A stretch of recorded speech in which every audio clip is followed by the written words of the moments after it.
Durante los siglos XI y XII, los reinos cristianos del norte comienzan a salir de su aislamiento. No existe peor mal en el gobierno social que aquella política que hace de una sola sociedad varias, al igual que no hay mayor bien en las comunidades que aquello que las reúne y unifica. Dispersos por la península ibérica, los reinos de taifas dan muestras de debilidad. Se ven obligados a pagar tributos a los monarcas cristianos a cambio de protección. Son tiempos en que las fronteras musulmanas están especialmente amenazadas. Paralelamente, el Camino de Santiago es una vía de penetración de corrientes culturales y religiosas procedentes del resto de Europa. La Orden Borgoñona de Cluny está muy interesada en construir una identidad cristiana. Se presenta en la península con la intención de llevar a cabo una reforma eclesiástica. Esta orden introduce el arte románico.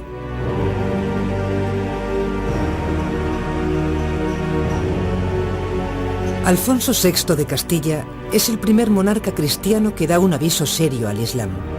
Ocupa Toledo, hecho que impresiona favorablemente a la Iglesia romana, que vuelve los ojos hacia la península ibérica. Las continuas batallas y escaramuzas entre cristianos y musulmanes generan una sociedad que paulatinamente se prepara para la guerra.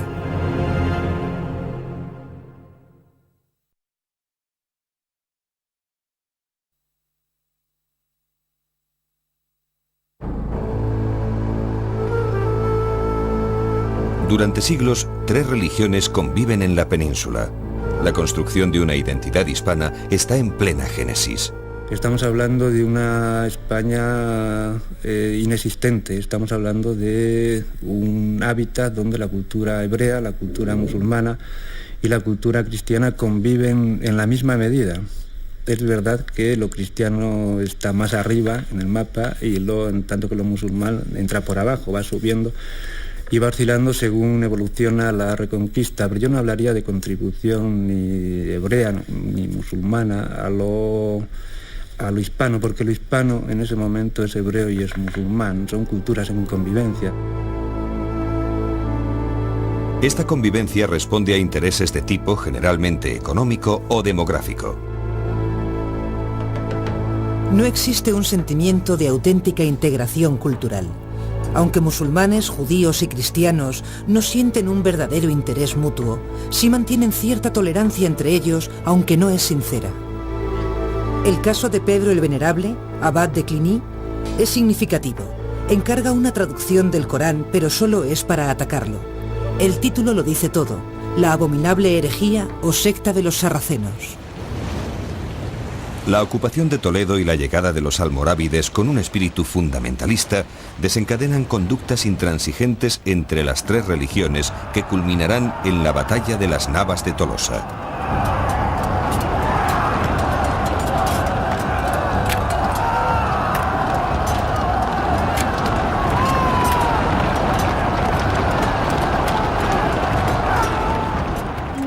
Sin embargo, el fanatismo creciente no evita la transmisión de un descomunal legado de conocimientos clasicistas y árabes a la Europa occidental.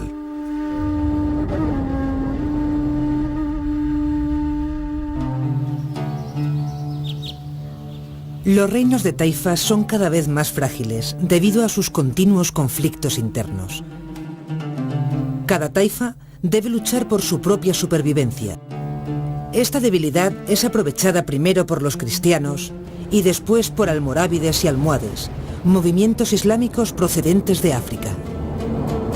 En muchas ocasiones, las taifas piden ayuda a los reyes cristianos para defender sus fronteras. A cambio, estas alianzas llenan de oro a los monarcas cristianos. Oro que sirve para comprar castillos y derechos y levantar fortificaciones. Aparecen soldados de fortuna que ofrecen sus servicios al mejor postor.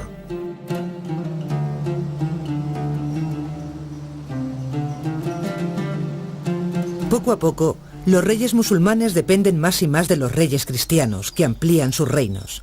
Solo los problemas de herencia a la muerte de los monarcas parcelan y desmembran los territorios cristianos y ralentizan sus incursiones en territorio musulmán. Los reinos cristianos quieren, además de oro, territorios. Se libran las primeras batallas entre moros y cristianos.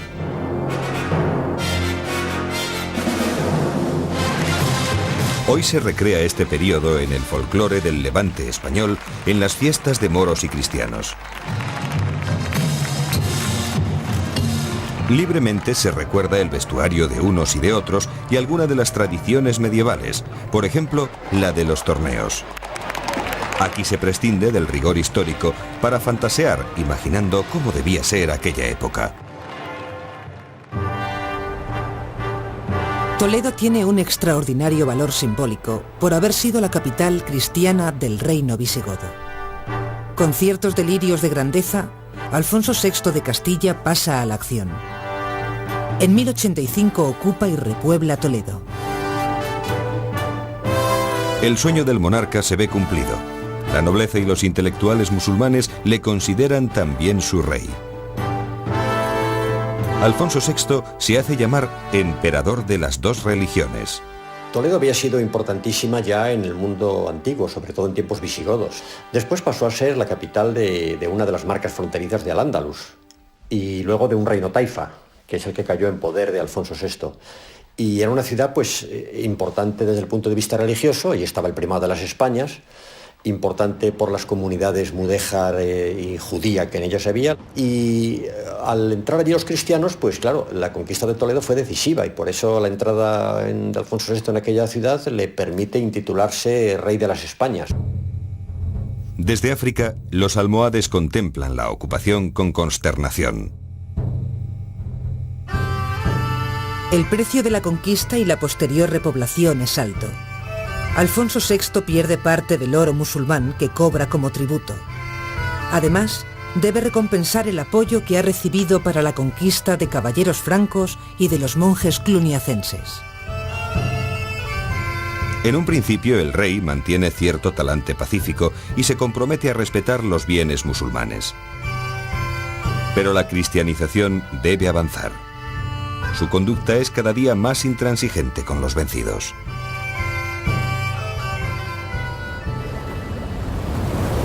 Los almorávides, preocupados por la laxitud de los reinos de taifas, cruzan el estrecho y reconquistan Toledo. Pero el dominio almorávide es efímero. La ocupación de Toledo sirve para impulsar la idea de unidad en los reinos cristianos.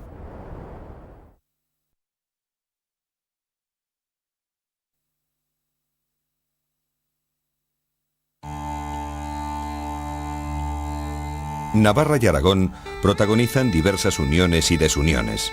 Los dos reinos comparten una ubicación geográfica expuesta a ataques islámicos y a intereses del imperio carolingio. El monarca navarro Sancho III el Mayor convierte Navarra en el primer gran reino cristiano de la península. Pero su muerte vuelve a dividir Navarra y Aragón. En ese momento, Aragón desde Jaca inicia su conquista hacia el sur. El monarca aragonés Alfonso I el Batallador arrebata Zaragoza a los musulmanes en una manifestación de su poderío. Como era la zona más poblada, que estaba en una posición estratégica excepcional, al lado del Valle del Ebro, que había sido zona muy aprovechada desde el punto de vista agrícola, sobre todo por los musulmanes, pues eso explica que se vaya a convertir en el centro del poder de los reyes de Aragón a partir de entonces. Había sido también importante como taifa, ahí estaba la aljafería, por ejemplo, la famosa aljafería, ¿no? Y bueno, pues esto explica que la conquista de Zaragoza les diera un entusiasmo espectacular a todos los conquistadores cristianos que entraron en ella, hasta el punto de que expulsaron a la población musulmana, la obligaron a vivir fuera de las murallas. La sobrina de Alfonso I, Petronila, es casada con Ramón Berenguer IV, conde de Barcelona. Esta unión dinástica alumbra la corona de Aragón con carácter de confederación. La historia lleva a los aragoneses a temer a sus vecinos más cercanos, los castellanos. Ese temor es quizá lo que les impulsa a unirse a los catalanes. Barcelona tiene un desarrollo urbano excepcional. Importa de Italia las más avanzadas técnicas comerciales. Es durante varios siglos la primera ciudad de Europa en la acuñación de monedas de oro. Los tributos musulmanes impulsan el comercio. En el siglo XI ya existen en Barcelona construcciones navales. Está a punto de iniciarse la gran expansión de la Corona de Aragón a través del Mediterráneo.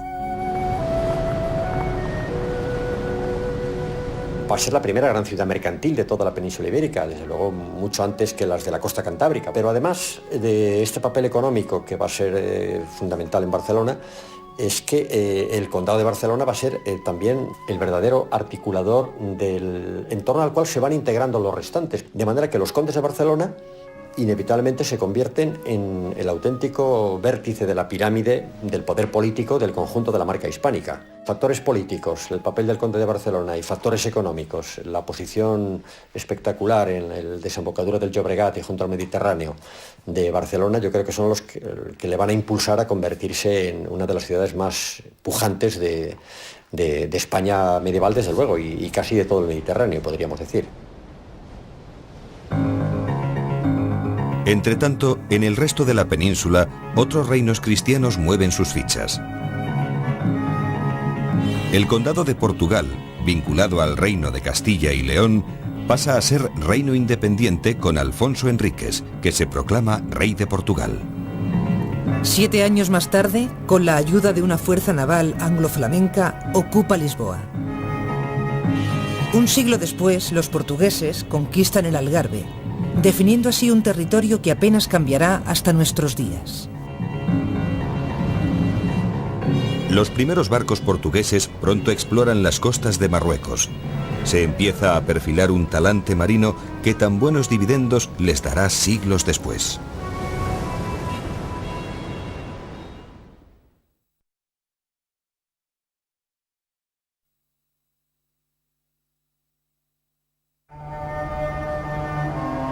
Uno de los conceptos básicos de la sociedad cristiana es la idea de frontera, entendida como espacio que configura entidades políticas a la vez que territorio de repoblación y de intercambio cultural. El avance cristiano se traduce en un problema posterior a la victoria, la repoblación.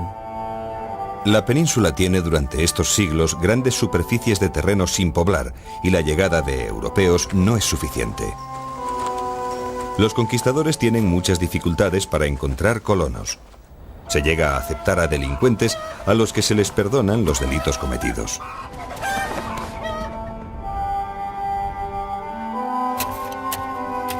Los señores ofrecen atractivas condiciones laborales a quienes trabajen las tierras. La tolerancia entre religiones se explica en parte por la necesidad de manos que labren la tierra, sean musulmanas o cristianas. El intercambio cultural es continuo. En la península queda un enorme legado de los mudéjares, los musulmanes que permanecen en territorio cristiano. Sus dotes artesanales y carpinteras son fundamentales para el desarrollo de las ciudades. Se configura, sobre todo en Castilla, una emergente sociedad municipal. Pueblos, aldeas y ciudades aprovechan técnicas como la del adobe para levantar rápidamente nuevas viviendas y fortificaciones. El origen del adobe es tan antiguo como el momento en que los humanos comienzan a fabricar sus propias viviendas. Los procedimientos de su manufactura no han cambiado. Lo que sí puede variar es la calidad de la materia prima, la arcilla y la habilidad de los adoberos.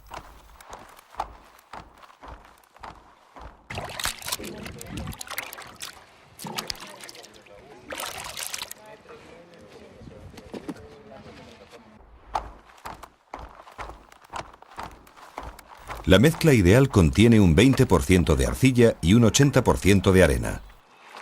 Estos materiales, mezclados con agua, adquieren una forma moldeable que permite volcarla en moldes de madera de dimensiones determinadas.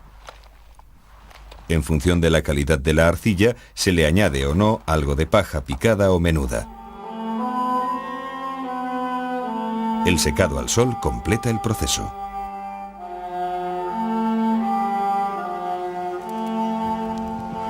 La escasez de población explica el auge de la ganadería, actividad que no requiere abundante mano de obra y que permite continuos cambios de residencia. Salvo en algunos territorios catalanes, no encontramos un verdadero régimen feudal. En el resto de la península solo se adoptan algunas formas y lenguajes de las relaciones vasalláticas. Se puede decir que este particular vasallaje está cimentado en un instinto de supervivencia. En algunos casos, los propios monarcas cristianos se convierten unos en vasallos de otros a cambio de protección. En otros casos, estos monarcas ceden grandes extensiones a los caballeros, bien como recompensa, bien para su repoblación. Estos vasallos ponen su espada y su caballo al servicio del rey. Los señores descubren que el rendimiento de los siervos es superior si les conceden pequeñas parcelas de terreno. Quizá la palabra servidumbre es un poco fuerte, porque siervo es servus, se traduce a veces por esclavo. Y claro, la esclavitud había retrocedido, en el sentido de que a los seres humanos se les consideraba a todos libres, pero en la práctica había grupos que tenían unas limitaciones muy grandes. Algunos hasta a la hora de casarse tenían que tener permiso de su señor. Bueno, y no digamos el caso, aunque sea un poco tópico, pero algún fundamento había, según el cual los señores feudales tenían derecho a estar la primera noche con la mujer de sus campesinos. Bueno, el jus prima nocte, que se llama, ¿no? La tierra se convierte en la base económica, social y jurisdiccional de los grandes señores, que obtienen sus ingresos en la propia explotación agrícola y en el cobro de derechos. Muchos campesinos que eran pequeños propietarios libres de la época de la repoblación, en un momento dado piensan que es mejor ceder sus tierras a un poderoso, aunque pierdan la propiedad, se quedan con el usufructo, se quedan cultivándola, pero sin tener la propiedad. En cambio ganan la garantía de la protección del poderoso. En las ciudades es donde se van a localizar los artesanos y los mercaderes, y poco a poco los trabajadores de un determinado oficio tienden a agruparse, a formar lo que en principio no se llamaban gremios, sino cofradías, que tenían una naturaleza religiosa, que tenían un santo al que, bueno, todavía subsiste esto, ¿no?, al que adoraban y al que celebraban su festividad, pero también procuraban defender su oficio frente a la competencia supuestamente ilegítima, garantizar la calidad del producto, evitar que hubiera fraudes y protegerse entre ellos, constituyendo una especie de equivalente a la inexistente seguridad social.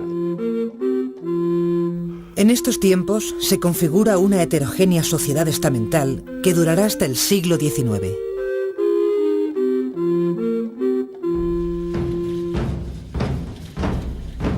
La historia de don Rodrigo Díaz de Vivar, el Cid campeador, es la historia de una extraordinaria ascensión social y refleja perfectamente cómo era la Castilla de finales del siglo XI.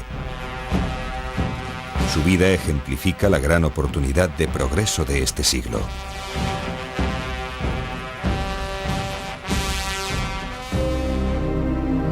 Es difícil separar la biografía de la leyenda, pero hay cierta coincidencia en resaltar la codicia de este personaje.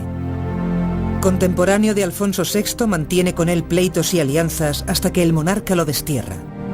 Dios, qué buen vasallo si tuviese buen señor.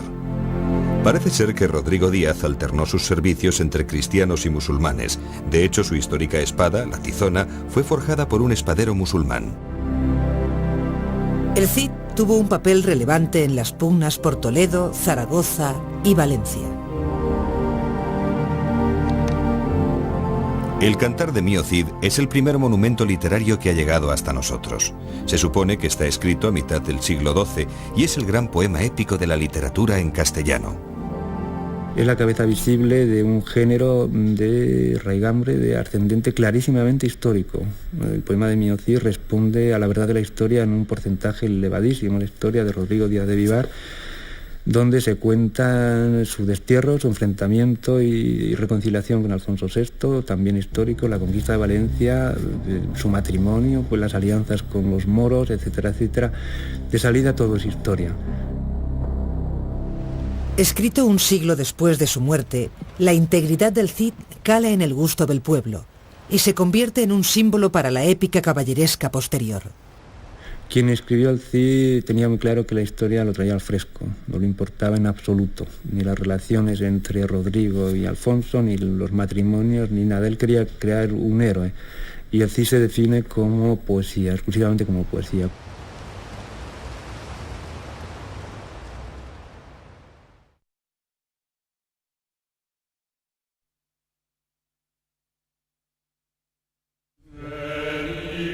En los primeros años de los reinos de taifas, las jerarquías eclesiásticas cristianas realizan una actividad escasa. Los monasterios cumplen la misión de refugio del saber. Pero este saber se reduce a la copia manuscrita de textos bíblicos y reglas monacales. De ahí que el esplendor cultural que se vive en Al-Ándalus no penetre en el norte peninsular. El clero pretende abanderar cierta imagen de unidad de los reinos, que en tanto que cristianos son enemigos del Islam. La llegada de monjes francos a la península ibérica es fundamental. Los monjes de la abadía borgoñona de Cluny traen corrientes ideológicas procedentes del resto de Europa. El primero en abrirles las puertas es el rey Sancho III de Navarra, que renuncia a la liturgia visigótica para adoptar la liturgia romana. Se pone en marcha también un sistema de organización centralizada de los monasterios. Al frente de ellos hay un abad.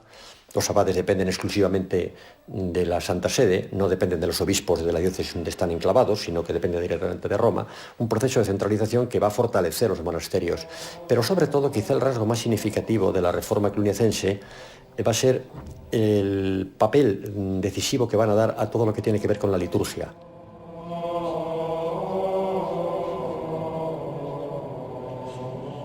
Tras la ocupación de Toledo, su área de influencia crece en la península.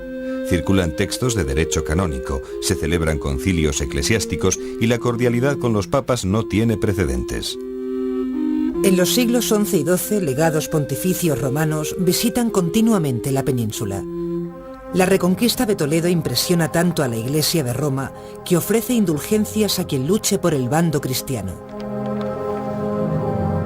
Cuando Iglesia y nobleza necesiten más territorios, introducirán hábilmente el concepto de cruzada.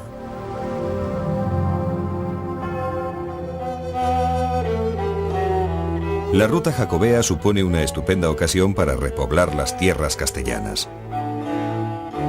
La iglesia y la ciudad compostelana se ven muy beneficiadas con este trasiego. A lo largo de la ruta se construyen hospederías y albergues, y ya en el siglo XII encontramos en la zona la génesis de un concepto contemporáneo, lo que hoy conocemos como turismo internacional.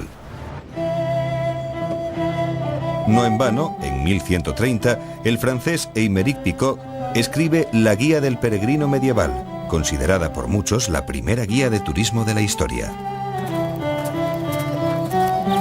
El Camino de Santiago es una vía de penetración de la cultura del otro lado de los Pirineos. Así, la península ibérica adopta usos y costumbres de los francos. Por ejemplo, la sencilla letra minúscula carolingia sustituye a la caligrafía visigótica.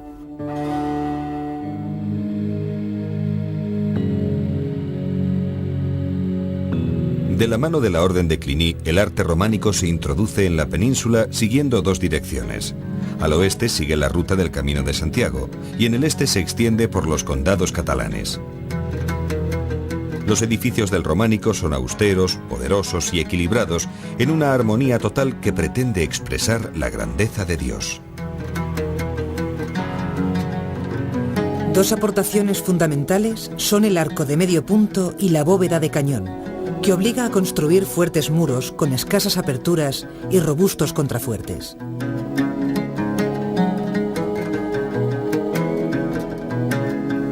Este arte manifiesta una clara vocación didáctica debido sobre todo al analfabetismo de la época.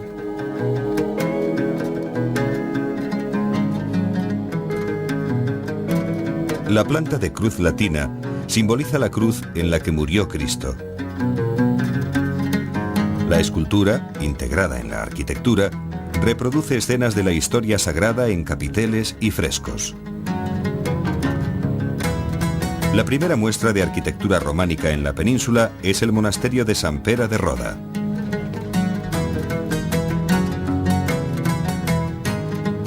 En el corazón de Castilla se levanta el monasterio de Silos. Solo se conserva de esta época un claustro sobrecogedor.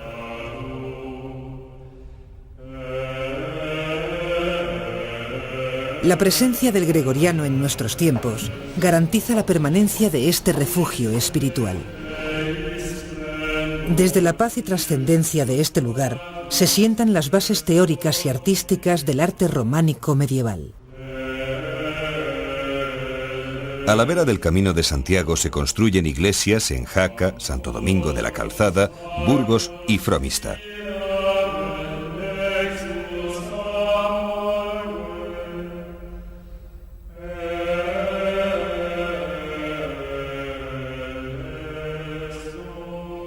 La cumbre del románico español es la construcción de la Catedral de Santiago de Compostela, el mayor templo de la zona cristiana. Hasta ella llegan fieles de todo el mundo, por lo que su planta está diseñada para permitir la circulación de personas en su interior. El obispo Diego Gelmírez, hombre de carácter eclesiástico y guerrero, es su gran impulsor. Para levantar la catedral recibe el apoyo de Alfonso VI de Castilla, que le permite acuñar moneda. El arte románico genera en los territorios conquistados cierta identidad cristiana. Este germen devendrá en el espíritu de cruzada presente en la batalla de las Navas de Tolosa.